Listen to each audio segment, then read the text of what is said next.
안녕하십니까.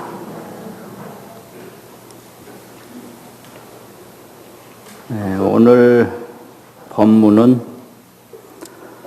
불자의 신심과 신행, 불자의 신심과 신행에 대해서 말씀을 드리겠습니다. 신심이라고 하면 믿는 마음인데요. 믿는 마음이라고 하면 흔들리지 않는 마음, 부동심. 마음이 흔들리면 신심이 아니거든요. 또 한결같이 나아가는 마음, 결정심. 이 결정을 못하고 한결같이 한 방향으로 가지 못하면 신심이 아니거든요. 그래서 신심이라고 하면 부동심, 결정심, 이거를 신심이라고 합니다.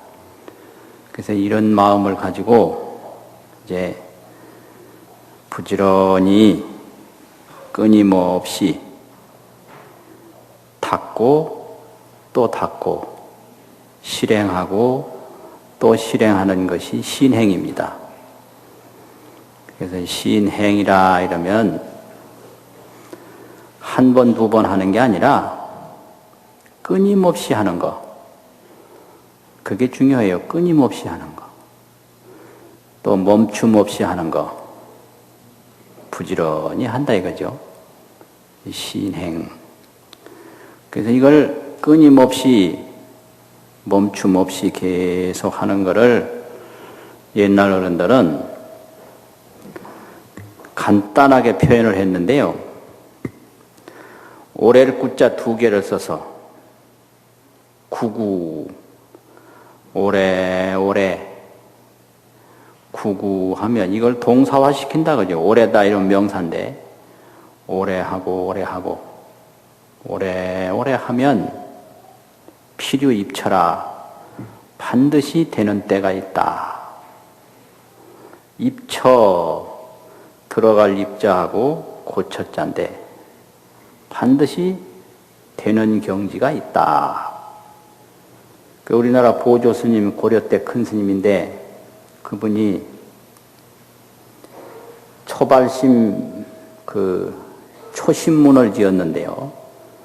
초심 행자에게 지켜야 할 그런 수행에 대해서 쓴 것이 있는데 이게 양은 얼마 안 돼도 저술사적으로 굉장히 중요한 저술인데요. 그분의 그 수행과 학문상으로 봐도 53세에 열반에 드셨는데 48세에 서기로 1205년에 그 송광사에서 수행도량을 많이 열면서 수행에 지침서고 입문서로 지은 책이 초심학인을 깨우치는 개초심학인문인데 거기 보면 제일 마지막에 그런 말이 있어요. 구구하면 오래 하면 자연이 정해가 원명이라. 이렇게 수행이라는 건 자연이 되는 거예요. 자연이 선정과 지혜가 둥글고 밝아진다. 이게 수행의 결과입니다. 이제 선정이 밝아지면 마음에 동요가 없는 게 선정이거든요. 동요라는 건 뭐냐? 이제 우리가 생활 속에서 미움과 사랑, 이것에 휘둘리지 않는 게 선정이에요. 미움과 사랑에 휘둘리지 않는 게 선정이다. 또 지혜라는 것은 뭔가? 그 근본과 현실을 훤히 아는 거, 그게 지혜거든요. 그래서 수행을 계속하면 자연히 사물 속에서 고통이라든지 근심 걱정이라든지 이런 게 없어지고 지혜가 저절로 밝아서 그 모든 그런 걸리고 쫓기고 뭐 힘들고 괴롭고 이런 데서 벗어나게 돼요. 그래가지고 내가 어떻게 해야 할지, 다른 사람이 뭘 필요로 하는지 이런 걸 훤히 알아서 저절로 제악은 막작하고 중선은 봉해하고 악은 저절로 안 지게 되고 선행은 저절로 하게 되는 거. 그게 수행의 목표입니다. 이렇게 구구하면 필요입철하고 오래오래 하면 저절로 그렇게 되는 거예요. 그렇게 하는 게 이제 그 신행의 아주 가장 높은 단계거든요. 그래서 신심, 신행 이것인데, 그러면 뭘 믿느냐? 이게 상당히 중요하거든요. 뭘 믿느냐? 그럼 부처님 가르침 중에서 첫째로 중요한 게 인연법이거든요. 인연법을 믿는 게 그게 신심입니다. 그러면 이 인연법이라는 것이 어떤 의미가 있는가 하면요, 대단히 중요한 그런 인류사의 의미가 있습니다. 보통 뭐 인도라든지 서양이라든지 중국이라든지 큰 문명사에서 보면 이 세상 이치가 그 어떤 무엇이 지배하는 세력이 하나 있다고 믿었는 거예요. 그게 신이 됐든 조상이 됐든 뭐가 됐든요. 지배하는 주체가 있다 이렇게 믿었는 거예요. 이게 상당히 중요한 거거든요. 그게 뭐 인도로 말하면 무슨 그 브라흐만이라든지 서양으로 말하면 뭐 다른 어떤 유일신, 하나신 이런 게 있고요. 중국으로 말하면 옥황상제라든지 이런 지배하는 세력, 지배하는 주체가 있어서 인간이 행복하게도 되고 불행하게도 된다. 이렇게 이제 믿어왔는데 부처님이 딱 깨닫고 보니까 그게 아니다. 이게 종교사적, 사상사적, 문화사적으로 엄청난 의미가 있는 겁니다. 이거예요. 인연이라는 게. 그런데 이것은 이것이 있음으로써 저것이 있고 저것이 있음으로써 이것이 있는 이런 인연에 의해서 모든 것이 생기고 모든 것이 사라진다. 그래서 인연생멸법을 가르쳐 주신 거예요. 생기고 사라지는 게 생멸인데 그런 생멸의 법칙은 인연이다. 어떤 의지적인 계획적인 지배 세력이나 지배 주체는 없다. 이거를 부처님이 가르쳐 주셨거든요. 인연. 그래서 인연이라고 하는 것은 누가 나를 조종해서 내가 이렇게 되는 게 아니다 이 소리예요. 쉽게 말하면. 그렇잖아요. 내가 나를 뒤에서 딱 조종해가지고 너는 저리 가라, 너는 저리 가라 이렇게 되는 게 아니라는 걸 가르쳐 주신 거예요. 그래서 이거는 사상사적으로 보면은 보이지 않는 세력으로부터 자유를 얻은 겁니다. 이것을 보이지 않는 세력으로부터 완전히 해방됐다. 이게 부처님의 그 인연법의 의미입니다.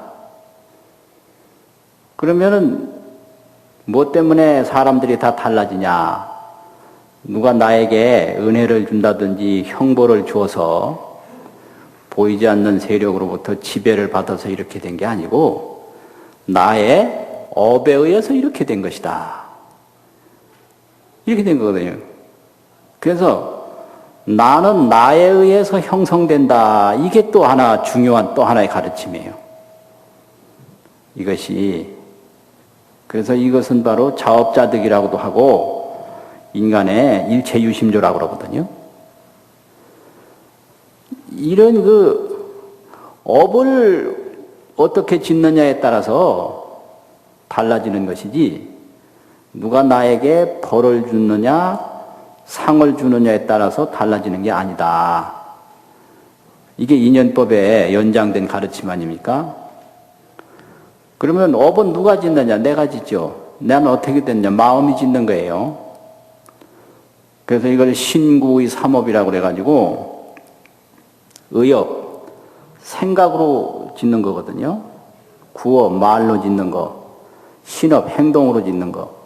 그래서 어떻게 생각하고 어떻게 말하고 어떻게 행동하느냐, 여기에 따라서 좋고 나쁜 것이 결정되는 것이지, 이게 뭐 다른 누가 나를 잘되게 하고 잘못되게 하는 것이 아니다.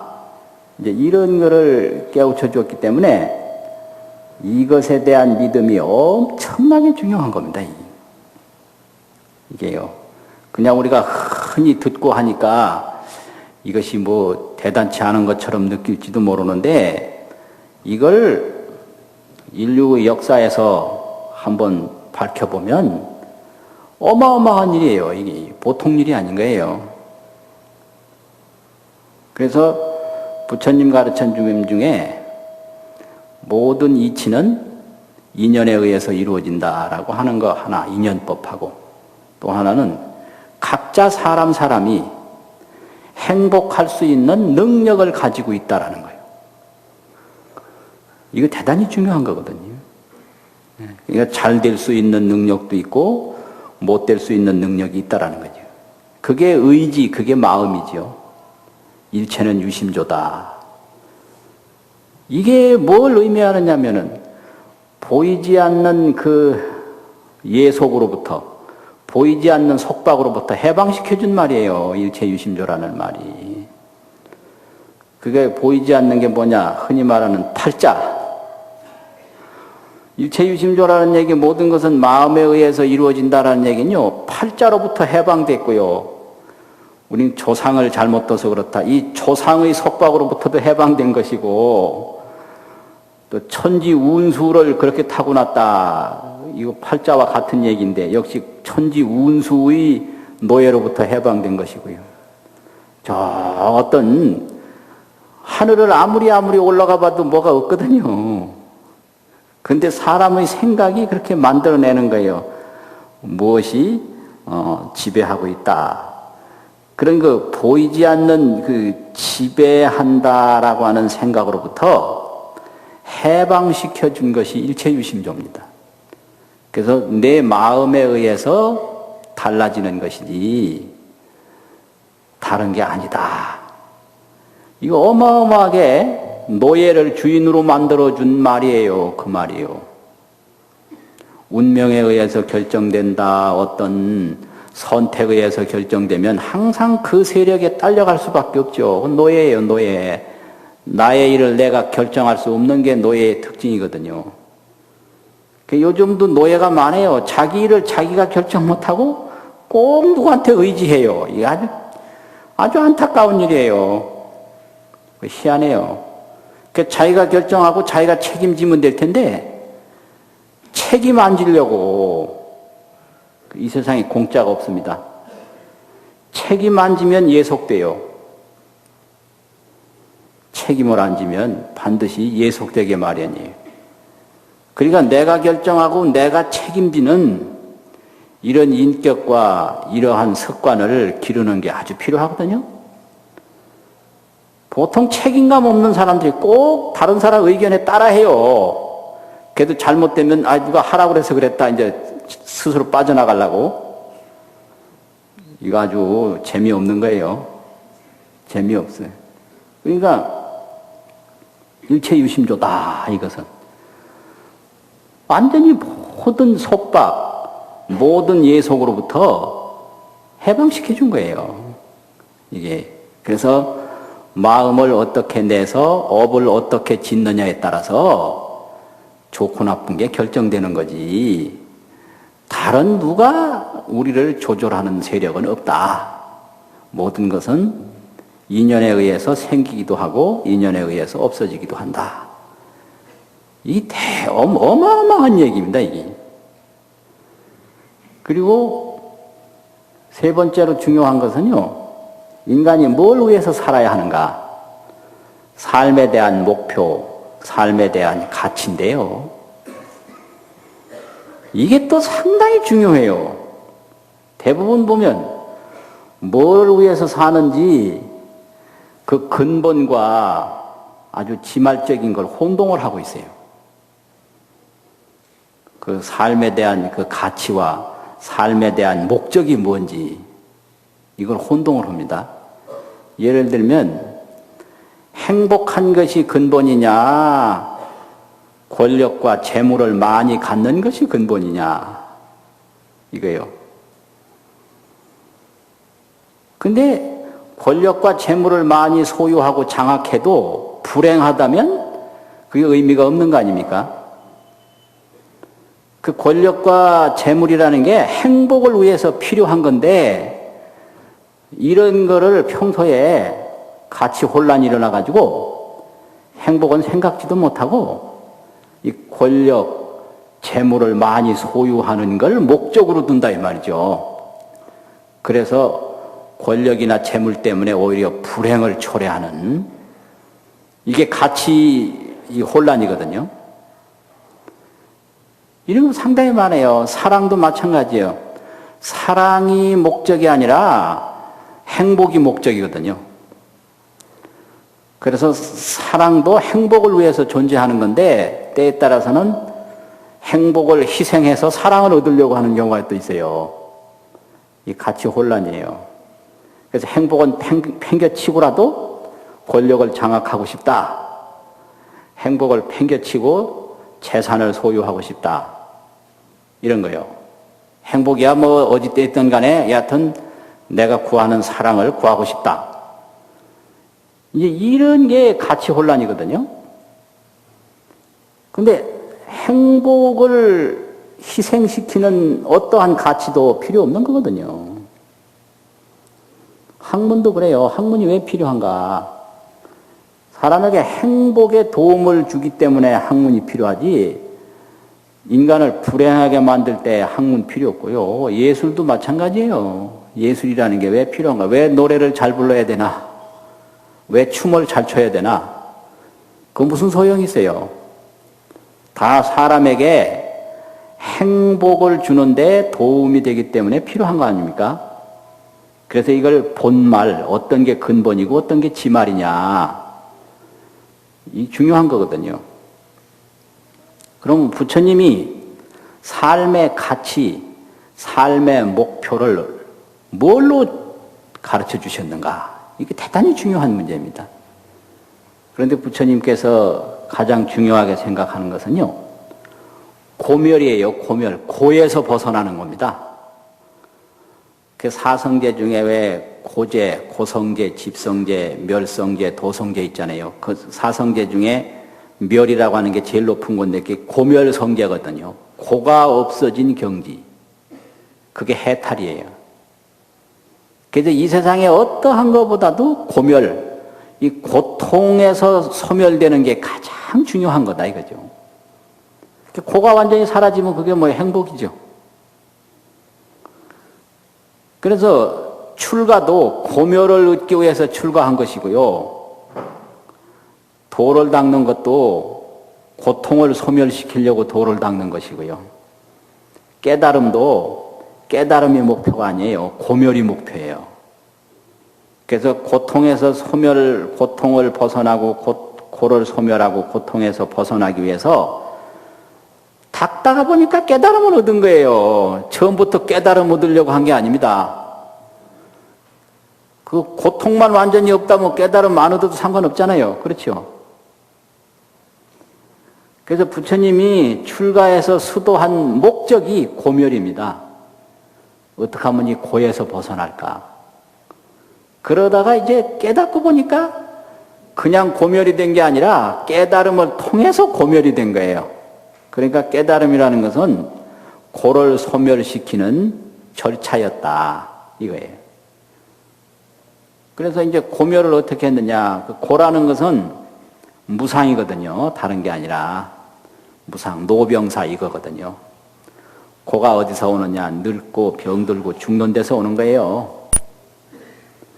또 거기다 이제 더 붙여서 뭐 애별리고 사랑하는 사람과 이별하고 애별리, 또 뭐 원정하고 미운 사람과 만나고 구부 듣고 구해도 못 듣고 오음 선고 온갖 생각과 욕망이 막 너무 무성하니까 그것이 고다 뭐 이래서 팔고 나중에는 일체 개고 모든 것은 마지막에는 고로 돌아가더라는 거예요. 그래서 일체가 다 고다. 그리고 왜 온갖 게 다 고로 돌아가느냐? 무상하기 때문에 그래요. 그게 사라져 버린다고요. 그러니까 아무리 좋은 걸 줘도 그게 사라지니까 지금 사라지나 나중에 사라지나 결과가 사라지니까 그걸 소유하고 지배하는 것이 의미가 없다. 그래서 문제는 무상고입니다. 덧없고 부질없기 때문에 고가 오는 거지 이 덧없고 부질없지 않으면 고가 안 온다 이거예요. 그래서 문제는 이 무상에서 벗어날 줄 아는 게 해탈이거든요. 한번 생각을 해보세요. 젊음이 안 좋은 거 아니에요? 좋죠? 근데 이게 젊음이 무상하다는 얘기요. 금방 늙어진다는 얘기입니다. 그러니까 젊음도 고더라. 재산도 무상하다는 얘기요. 없어진다는 얘기요. 그러니까 재산도 고더라. 권력도 없어진다는 얘기죠. 권력도 고더라. 아름다움도 없어진다. 그렇기 때문에 고더라. 그래서 부처님이 이걸 알기 때문에 하나밖에 없는 아들 나우라에게 세속적인 걸 안 물려줬거든요. 왕위도 안 물려주고. 왜냐하면 어떤 걸 물려줘 봤댔자 무상하니까 마지막엔 고라는 거예요. 일체계고라는 거예요. 그래서 무상한 것을 보니까 그 무상한 데다가 의미를 부여하지 않고 해탈에다가 의미를 부여하거든요. 이게 불교의 삶의 가치입니다. 고에서 벗어나는데 삶의 의미가 있다. 이거거든요. 고멸. 이게 굉장히 중요해요. 그래서 왕위를 택할래? 해탈을 택할래? 이게 아주 중요한 문제거든요. 요즘에는 왕이 없어졌으니까 다른 데는 있긴 있지만 왕이 귀하니까 우리나라에서 며칠 전에 깜짝 놀랐어요. 인터넷에 들어가 보니까 게임 중에 왕게임이라는 게 있다네요. 왕게임. 그래서 뭐 이렇게 해가지고 제일 이긴 사람이 왕 된대요. 그러면 거기서 왕이 시키는 대로 해야 된대요. 별놀이가 다 있더라고요. 아이고 희한해요. 그래서 사실은 그 몰라 그렇지 옛날의 왕들이요. 아무렇게나 명령한 왕이 아닙니다. 옛날의 왕들은요. 굉장했어요. 아무리 권력을 가지고 있어도 권력을 아무 때나 쓰지 않았어요. 권력을 많이 쓰면 폭군이에요. 권력을 예로서 쓰고 권력을 덕으로 썼다고요. 그래서 신하에게 반말을 안 하고 정책을 백성을 위주로 하고 그 때에 알맞게 하고 이런 거는 요즘 사람들이 모르거든요. 왕이 얼마나 고뇌를 하고 얼마나 그 생각이 깊었는지. 그러니까 왕명만 아는 거예요. 왕의 명령은 따라야 된다 이래가지고 왕게임으로 한다고 그래요. 내 기가 막히더라고. 그래서 왕 된 사람은 마음대로 명령한대요. 그럼 다른 사람은 거기에 따라야 되고 그런 게임이 있다고 그래요. 그래가 야 역사를 몰라도 너무 모르는구나. 옛날 임금이 그래 맨날 저 좋은 대로 명령만 하고 산 임금이 아닌데 싶은 게 그거 아주 재밌어요. 그러니까 이제 불교의 가치는 왕이든 뭐든 뭐 전륜성왕, 제석천왕 있는데 그게 중심이 아니잖아요. 그 위에 성불이거든요. 그 위에. 그러니까 전륜성왕이라도 괴로움이 있으니까 의미가 없다라는 거죠. 제석천왕이라도 고통이 있으니까 의미가 없다. 그래서 이 세상에 고통에서 벗어나는 것보다 더 위대한 건 없다. 그래서 고멸도, 고멸, 해탈, 열반 이걸 중시하는 가치죠. 고에서 벗어나는 것이 가장 중요하다. 그리고 이 세상에 어떠한 선행도 다른 사람을 고통에서 벗어나게 도와주는 것보다 더 위대한 건 없다. 이게 하화중생, 중생교화, 이타, 뭐 보살행 이런 거거든요. 그러니까 내 스스로가 고통에서 벗어나는 게 가장 중요하고 다른 사람에게 고통에서 벗어나게 하는 것이 가장 중요하다. 이것이 이제 불교의 삶의 목표고 삶의 가치거든요. 그래서 이제 이런 것을 가르쳐 줬다라는 게 이게 참 중요한 문제입니다. 그래서 내가 뭘 위해서 살아야 하는가 상당히 중요하거든요. 그러니까 고통이 없는 행복을 위해서 살아야 된다. 고멸. 또 다른 사람에게 어떤 도움을 주는 게 가장 중요한가. 다른 사람이 고통에서 벗어날 수 있도록 도와주는 게 가장 중요하다. 이런 거예요. 그래서 이제 이러한 그 가르침에 부동심, 결정심을 갖는 게 그게 신심이죠. 신심. 그래서 이제 이러한 신심이 있으면 닦아야 되거든요. 그게 신행이에요. 그러면 뭘 닦느냐?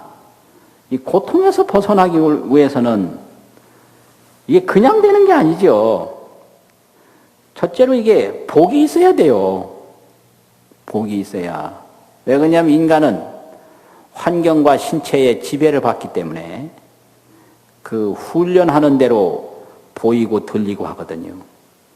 그래서 복이 있는 사람은 그만큼 더 잘 들리고 잘 보이고 잘 할 수가 있어요. 복이 없으면 안 되는 거예요. 그러니까 복을 닦아야 된대요. 복이 뭐냐? 뭐 간단해요.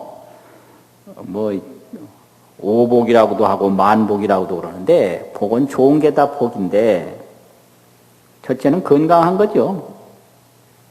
건강한 게 복이죠. 둘째는 가난하지 않는 게 복이죠. 너무 빈궁하면 안 되지 않습니까? 셋째는 나를 인정해주고 따라주는 사람이 있는 게 그게 복이에요. 그래서 신복, 인복, 재복. 신복이에요. 몸복이에요. 몸복이 뭐예요? 몸이 건강한 거죠. 그 신복이 없으면 늘 이게 병치레를 한다든지 건강이 안 좋다든지. 재복이 없으면 가난해 자꾸 궁해지고. 그 인복이 없으면 안 믿어줘요 이게 사람들이.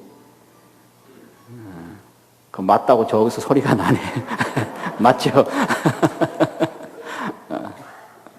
맞은 거예요, 확실히. 그래서 이 몸이 죽기 전에는 몸의 지배를 받는 거예요. 그러니까 이 몸의 지배를 덜 받도록 한 번 했으면 됐거든요.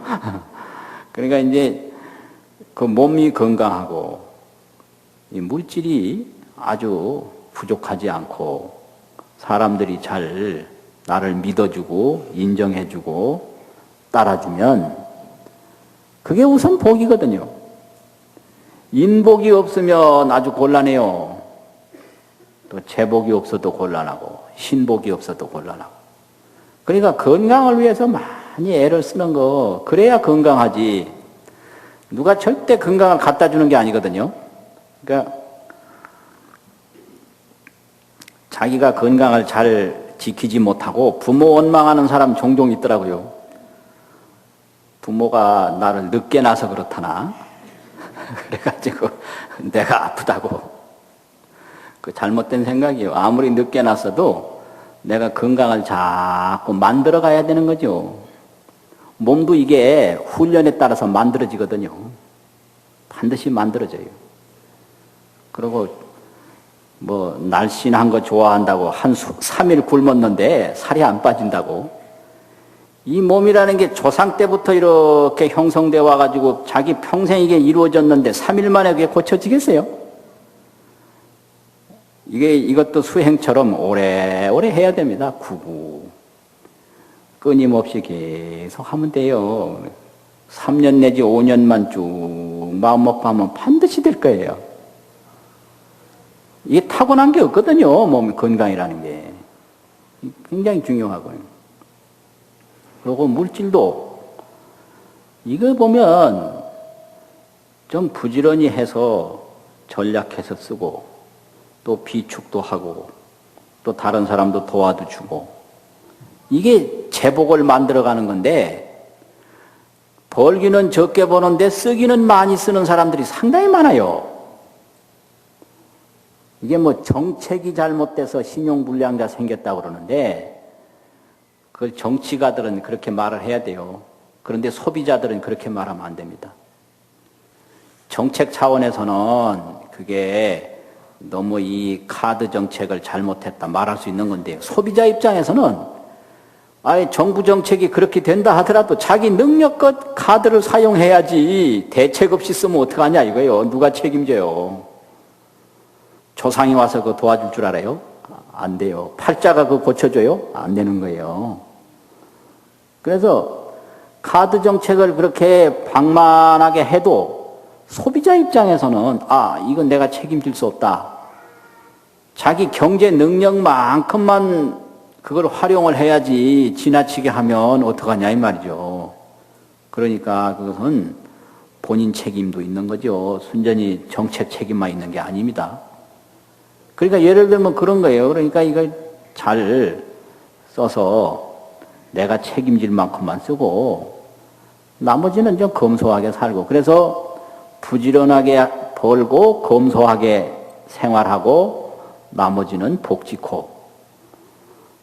그러면 그게 이 물질을 가지고 복을 짓는 아주 기본이거든요. 아주 재밌어요. 어젠가 방송에 들어보니까 누가 결혼을 하는데 10,000원짜리 복권을 사서 선물을 했다네요. 결혼한 사람. 근데 그게 그냥 당첨이 돼가지고 36억짜리 당첨금이더라네요. 그래서 하도 좋아가지고 신혼여행도 때려치우고 신혼여행도 안 가고 그걸 탔다네요.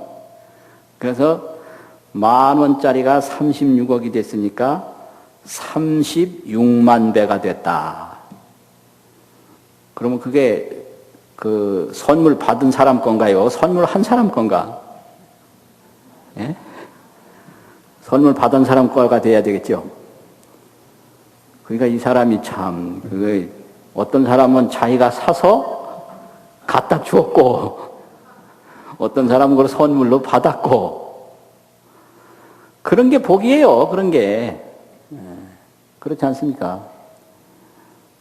그런데 이게 행복이라는 건 꼭 그걸 갖다 준 사람이 불행하다고 할 수가 없고요. 받은 사람이 꼭 행복하다고 할 수가 없고, 그건 하나의 과정이다. 근데 그걸 당첨되는 거에 대해 모든 목표를 걸고 하는 게 많거든요. 그게 아주 안타까운 게 바로 이제 그런 거죠. 근데 그걸 이제 믿고 열심히 해서 재물로서 복을 짓는 거, 그런 거죠. 그리고 이 사람은 또 건강하고 또 먹고 입고 자고 그게 재물로 할 수 있는 건데 그것만 가지고 절대 못 삽니다.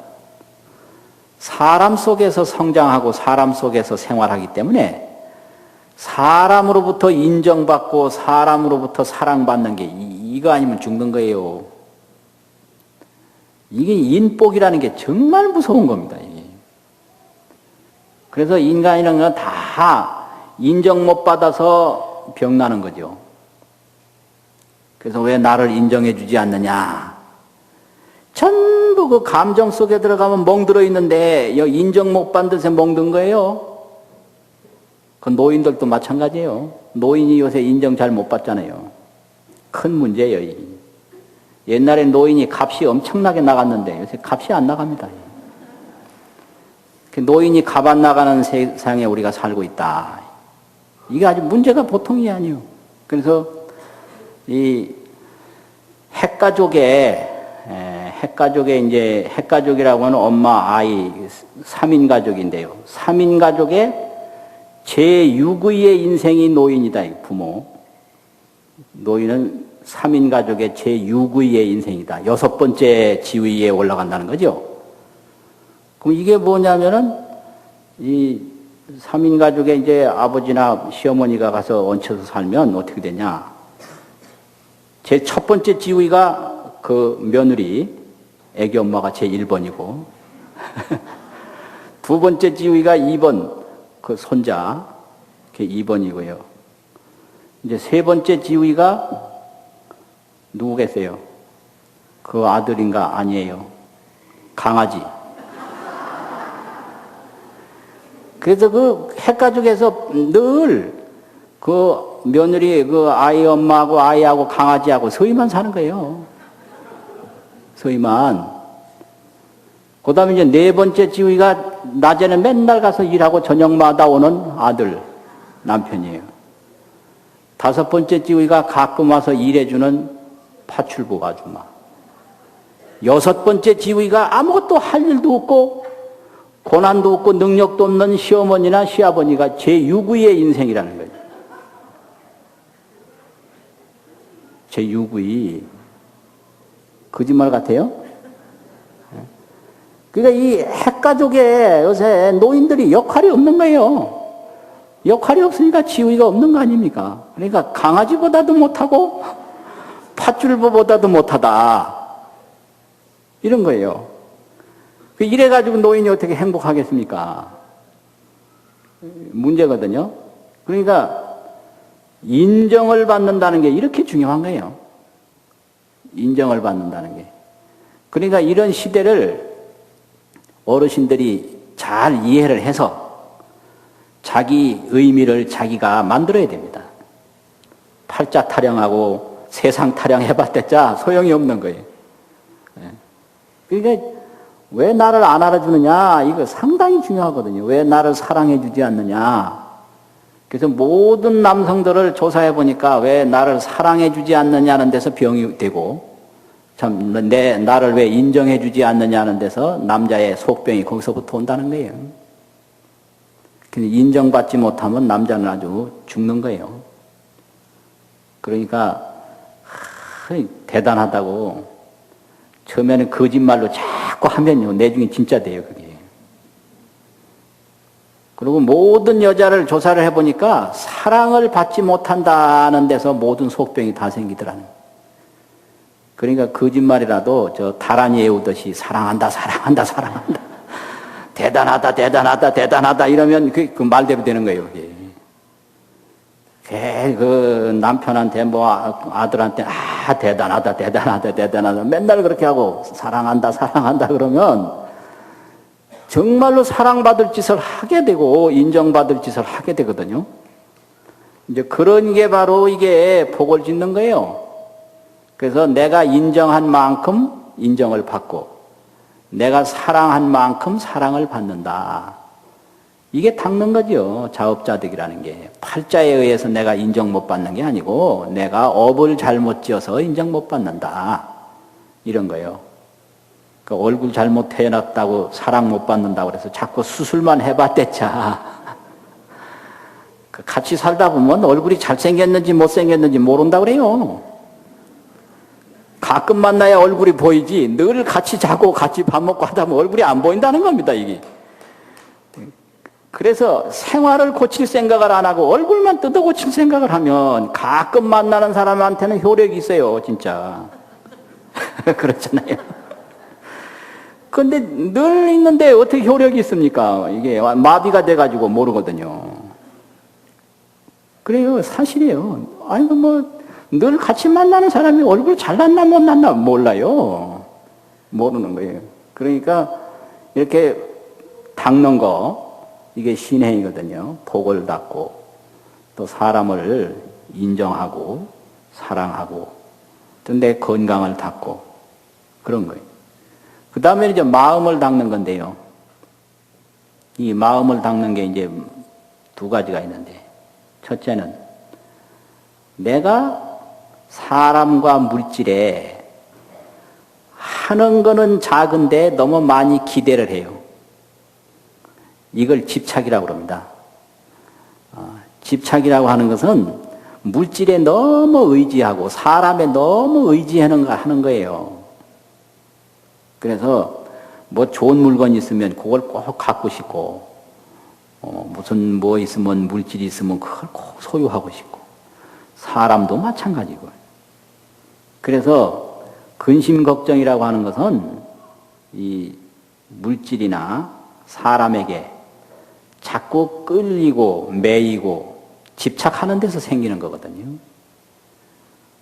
그래서 이거를 좀 줄이면 마음이 편해지는 거예요. 그러니까 이 물질이라는 것도 조금 모자라는 대로 쓰면 되는 거죠. 또 사람도 나를 인정을 설사 안 해주고 사랑을 안 해줘도 내가 좀 잘하다 보면 내중엔 되는 거예요, 그게. 근데 오늘 당장 받으려고 너무 성급하게 집착을 하다 보면 점점 더 미워진다. 이거거든요. 그래서 이 애정에서 조금씩 줄여가는 거. 좋아하는 것은 너무 지나치게 좋아하고 싫어하는 것은 너무 지나치게 싫어하니까 거기에서 이제 문제가 생기는 거거든요. 그래서 이게 이제 내가 사람과 물질에 너무 지나치게 집착을 하는 데서 고통이 오니까 그 애정심을 조금씩 줄여가는 거예요. 그게 아주 중요한 문제예요. 그리고 두 번째는 다른 사람의 마음을 좀 편안하게 해주는 거. 그게 또 마음을 닦는 거거든요. 그래서 마음을 편안하게 하는 게 그게 내 수양이 되는 거예요.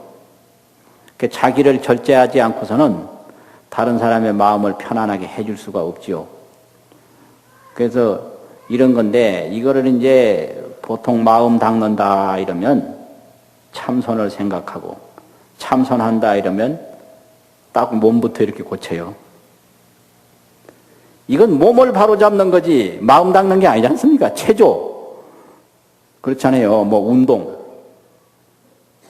그래 어떤 사람은 딱 뭐 허리부터 딱 세우고 눈부터 딱 감고 그건 허리 세우고 눈 감는 거지 마음 닦는 게 아니에요. 엄격한 의미에서. 그래서 이걸 오랫동안 이러면 몸 벌 쓰는 거죠, 이게. 그래서 이제 첫째 마음 닦는 것은 사람을 보고 사물을 보더라도 거기에 미운 마음과 집착하는 마음을 적게 일으키면 그게 마음 닦는 거예요. 이 미움과 사랑에서 마음이 흔들리고 마음이 괴롭거든요. 그래서 눈을 감고 안 보는 게 중요한 게 아니라 보더라도 그 미움과 사랑의 마음을 조금 적게 일으키면 좋아하고 싫어하는 마음을 적게 일으키면 그게 마음 닦는 거예요. 그러니까 천사람 만사람을 보면 무슨 상관이 있습니까? 그게 미워하고 좋아하는 마음에 빠지지 않으면 편안한 거죠. 그러니까 부처님 보면 알 수 있거든요. 부처님 만날 사람 안 보려고 눈 감고 다닌 거 아니거든요. 맨날 눈 뜨고 다녔죠. 근데 아무리 많은 사람을 봐도 볼 때마다 해탈이거든요. 그 해탈이 뭐예요? 눈을 감아서 해탈이 아니라 미워하고 좋아하는 마음에 사로잡히지 않으니까 그게 해탈인 거예요. 그렇지 않습니까? 그러니까 경치 좋은 걸 저걸 내가 안 봐야 내 마음이 편하다고 안 보는 게 중요한 게 아니고 초심자 때는 그렇게 해야 돼요. 안 봐야 돼요. 웬만한 거는. 그런데 마음 수양이 어느 정도 되면 이제 많은 걸 보더라도 그 좋아하고 미워하는 마음을 일으키지 않을 정도가 되면 그게 마음 닦는 거예요. 그 한번 오대산에 갔는데 그 어떤 분이 와가지고 참선한다고. 그때 단풍이 지금처럼 아주 흐느러지게 좋을 텐데 그 오대산 그 중대 보공 거기 있어 보면 대단하게 좋거든요, 진짜. 근데 거기 와가지고 눈 딱 감고 허리 세우고 앉았더라고. 그래서 내가 볼 때 참 딱하더라고요. 그 눈 감고 앉았으려면 자기 집에 앉았지. 왜 그 오대산까지 옵니까? 그렇잖아요. 그래서 눈 감고 안 보는 게 그게 목적이 아니고 보더라도 미워하고 좋아하는 마음을 일으키지 아니하면 그게 마음 닦는 거거든요. 그게. 근데 이걸 잘 혼동을 하는 거예요. 아주 중요한 문제예요. 그리고 이제 상대편의 마음을 좀 편안하게 해주는 거. 그게 또 마음 닦는 거예요. 상대편의 마음을 불안하게 하면 그게 마음을 잘 못 닦는 거거든요. 그러니까 이제 말을 해도 내 입장만 생각하는 게 아니고 상대편을 먼저 생각을 해서 편안함을 줄 수 있도록 얘기하면 그게 아주 대단히 그 마음을 잘 닦는 겁니다. 그 조주록에 보면 그런 말씀이 있어요. 아주 재밌는 얘기인데 어떤 사람이 조주 스님한테 가서 물었어요. 지옥은 누가 갑니까? 누가 지옥 가죠? 지옥은 누가 갑니까? 그러니까 내가 가지. 이 스님같이 대단한 보인 스님이 왜 지옥 갑니까? 내가 지옥을 가야 그대를 만날 수 있지 않겠는가?